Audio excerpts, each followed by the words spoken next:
It is a place where nightmares come to life. Enemies that are legend. Evil.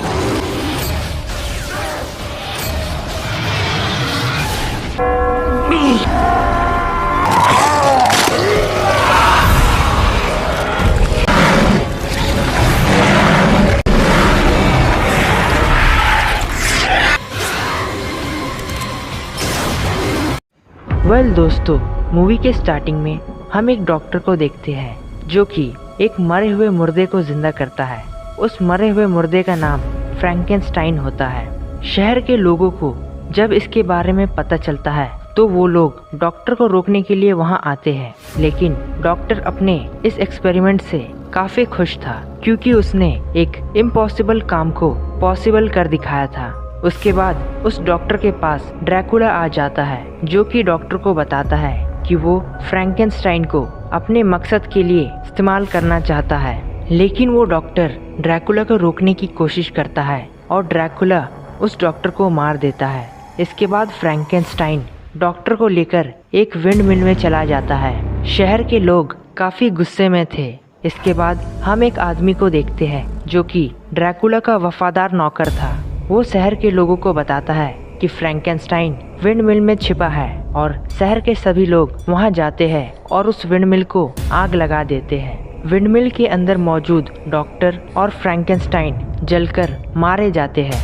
इसके बाद वहां पर Dracula और उसकी 3 पत्नी आती है और वो लोग फ्रैंकेनस्टाइन को मरते हुए देखकर रो रहे थे। ड्रैकुला इससे काफी दुखी हो जाता है। अब 1 साल बाद हम पेरिस में एक बंदे को देखते हैं जिसका नाम वैन हेल्सिंग होता है और वो पेरिस एक मॉन्स्टर को मारने आया था। वो उस मॉन्स्टर के पास जाता है। उस मॉन्स्टर का नाम हाइड होता है।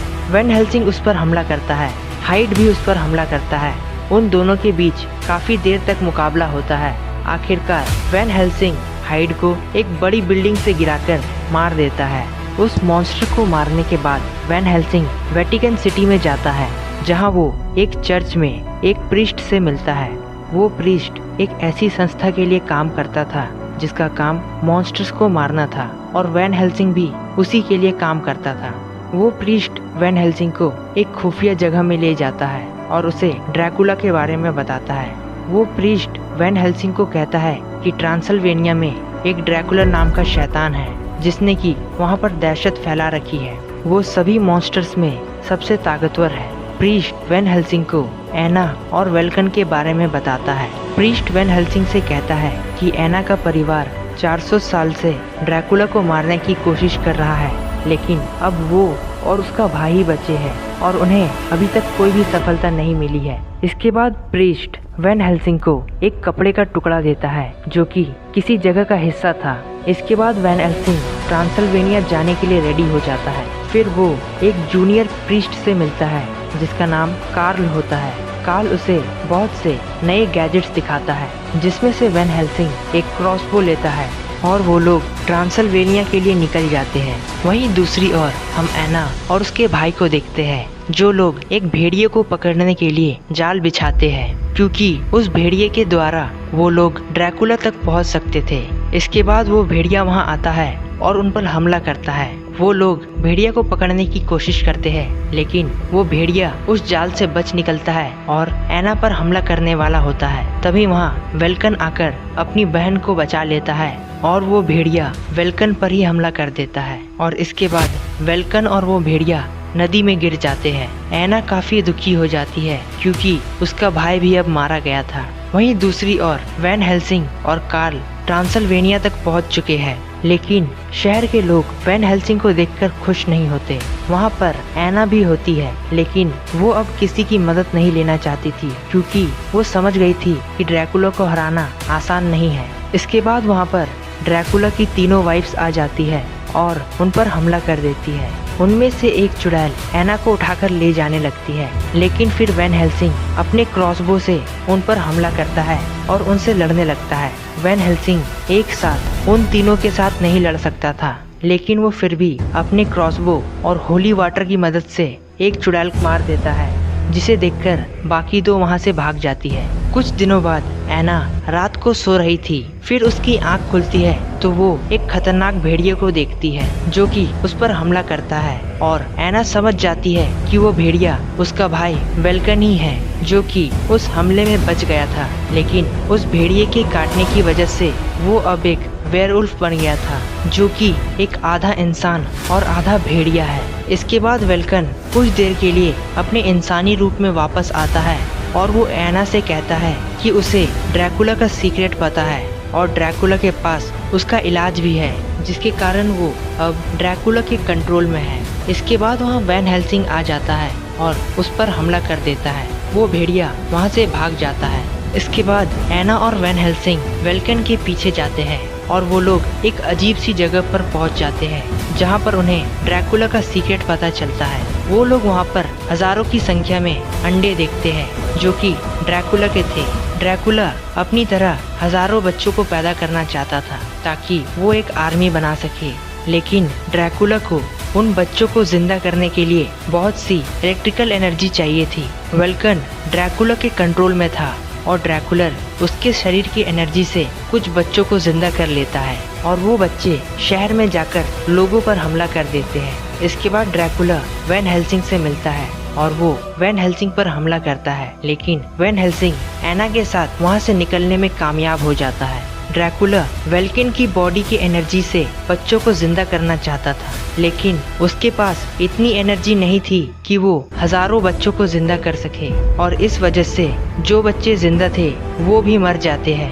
ड्रैकुला से बचते हुए एना और वैन हेल्सिंग पास ही एक विंडमिल में जाते हैं। ये वही विंडमिल था जहाँ पर लोगों ने फ्रैंकेनस्टाइन और उस डॉक्टर को जला दिया था। वो लोग विंडमिल के अंदर जाते हैं तो उन्हें पता चलता है कि फ्रैंकेनस्टाइन जिंदा है।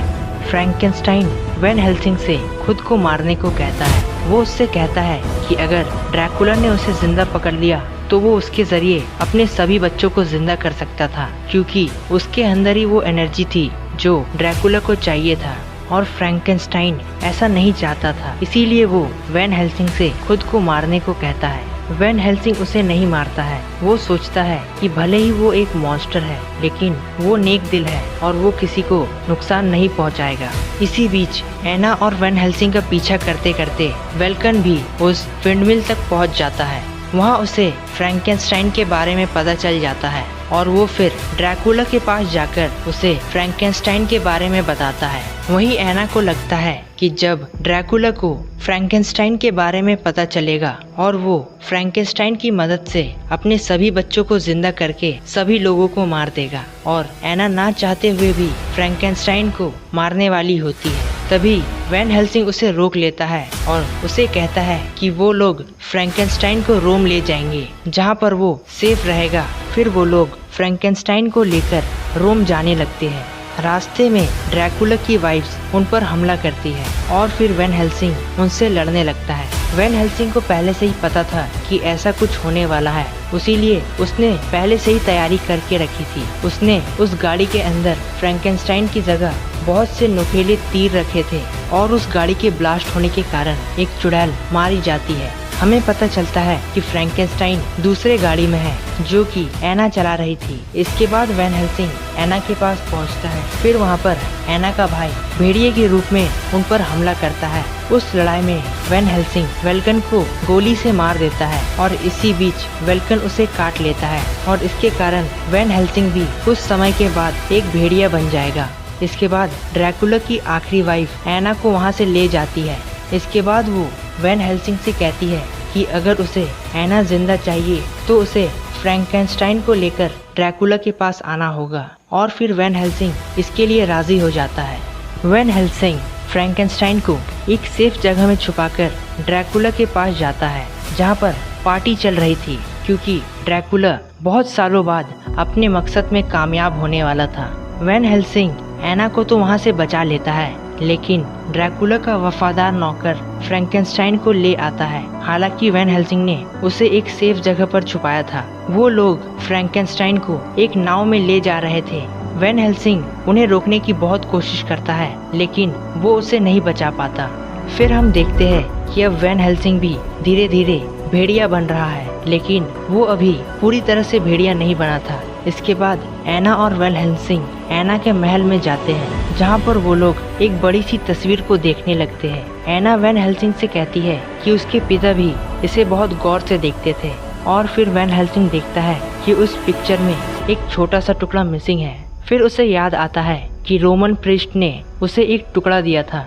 वो उस टुकड़े को उस पर लगाता है और फिर वहाँ एक सीक्रेट दरवाज़ा खुल जाता है। वो लोग उस सीक्रेट दरवाजे के अंदर जाते हैं तो वो लोग ड्रैकुला के महल तक पहुँच जाते हैं, जहाँ पर वो ड्रैकुला के वफादार साथी से मिलते हैं और उसे पकड़कर फ्रैंकेनस्टाइन के बारे में पूछने लगते हैं।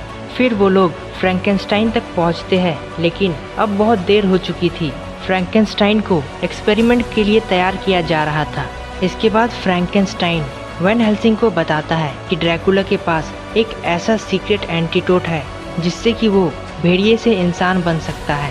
ड्रैकुला वो एंटीटोट एक खास मकसद से अपने पास रखता था, क्योंकि एक वेयरवुल्फ ही उसे मार सकता था। अगर कोई वेयरवुल्फ उस पर हमला करने की कोशिश करता है तो वो उस एंटीटोट की मदद से उससे बच सकता है। इसके बाद वैन हेल्सिंग फ्रैंकेनस्टाइन को उस एक्सपेरिमेंट से बचाने में लग जाता है, और वहीं दूसरी ओर कार्ल और एना ड्रैकुला के वफादार साथी के साथ वो एंटीटोट ढूंढने के लिए जाते हैं। वो लोग उस एंटीटोट के पास पहुंच जाते हैं, लेकिन तभी ड्रैकुला की तीसरी वाइफ उन पर हमला कर देती है। वहीं दूसरी ओर ड्रैकुला फ्रैंकेनस्टाइन पर एक्सपेरिमेंट स्टार्ट कर देता है, जिससे कि वो अपने बच्चों को जिंदा कर सके। और फिर वहाँ वैन हेल्सिंग आकर फ्रैंकेनस्टाइन को बचाने लगता है। इसके बाद ड्रैकुला अपने असली रूप में आकर वैन हेल्सिंग पर हमला करता है। वहीं एक बिजली का झटका लगने के कारण फ्रैंकेनस्टाइन भी फ्री हो जाता है और वहां से गिर जाता है। और इसके बाद फ्रैंकेनस्टाइन एना के पास पहुंच जाता है, जहां पर ड्रैकुला की तीसरी वाइफ एना के साथ लड़ रही होती है। वहां जाकर फ्रैंकेनस्टाइन ड्रैकुला के तीसरे वाइफ को भी मार देता है। उस दिन फुल मून डे था और इस वजह से वैन हेल्सिंग पूरी तरह से एक भेड़िए में बदल जाता है, और उसे देखकर ड्रैकुला भी अपने असली रूप में आ जाता है और उन दोनों के बीच एक लड़ाई होती है। उस लड़ाई में वो दोनों एक दूसरे पर बहुत भारी पड़ रहे थे, और फिर आखिरकार वैन हेल्सिंग उसके गले में काटता है और उसे मार देता है। इसके बाद एना वहाँ आती है और वो देखती है कि वैन हेल्सिंग पूरी तरह से एक भेड़िए में बदल चुका है, और वो उसे वो एंटीटोड लगाने के लिए आगे बढ़ती है। लेकिन वैन हेल्सिंग, जो कि एक भेड़िए के रूप में था, वो जब एना को देखता है तो उसे लगता है कि एना उस पर हमला कर रही है। इस वजह से वो एना पर हमला करता है और एना को मार देता है। लेकिन मरने से पहले एना उसे एंटीटोड लगा देती है, जिसकी वजह से वो वापस से इंसान में बदल जाता है। वो एना को गले लगाकर रोने लगता है। इसके बाद वो एना को जलाने ले जाता है। जलाने के बाद वो बादलों में देखता है तो उसे एना दिखाई देती है, जिसे देखकर वो मुस्कुराता है। और फिर ये मूवी यहीं पर खत्म हो जाती है।